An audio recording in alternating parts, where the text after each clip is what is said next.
श्रीरामपूर येथील सागर बेगवर शिर्डी पोलिसांची मध्यरात्री मोठी कारवाई। 0 FIR दाखल, बलात्कारी बाबू साळवे तर बेग बंधूवर आर्म्स ऍक्ट अंतर्गत गुन्हा दाखल।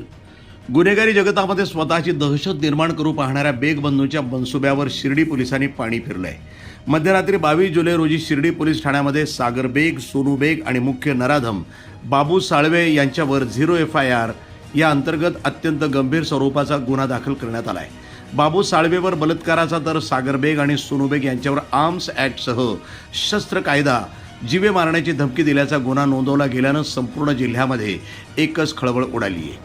या प्रकरणातील पीडित महिला जानेवारी 2026 मध्ये आपल्या 2 चिमुकल्या मुलासह श्रीरामपूर इथं आजीकडे राहण्यास आली होती। तिथं दबा धरून बसलेल्या बाबू साळवे वय 30 यानं पीडितेला त्रास देण्यास सुरुवात केली। 14 फेब्रुवारी रोजी भर रस्त्यात तिचा हात धरून त्यानं बळजबरी करण्याचा प्रयत्न केला। मुलांच्या मायेपोटी आणि बेग बंधूंच्या दहशतीमुळे पीडितेनं आपलं तोंड बंद ठेवलं। याच हतबलतेचा गैरफायदा घेत नराधम बाबूनं तिच्यावर वारंवार बळजबरीनं बलात्कार केला। पोलीस ॲक्शन मोडमध्ये।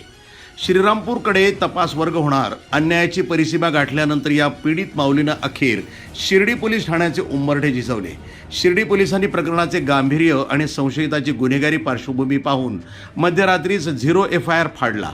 यातील एक आरोपी सोनू बेग हा आधीच पोक्सो आणि बेकायदेशीर शस्त्र बाळगल्याप्रकरणी पोलीस कोठडीची हवा खात आहे। शिर्डी पोलिसांनी दाखल केलेला हा 0 FIR आता पुढील तपासासाठी आणि अटकेच्या कारवाईसाठी श्रीरामपूर पोलिसांकडे वर्ग केला जाणार आहे। सागर बेगवर शिर्डीत गुन्हा दाखल झाल्यानं गुन्हेगारांचे धाबे दणाणले आहेत। प्रतिनिधी मोहसिन शेख, न्यूज टुडे 24, श्रीरामपूर।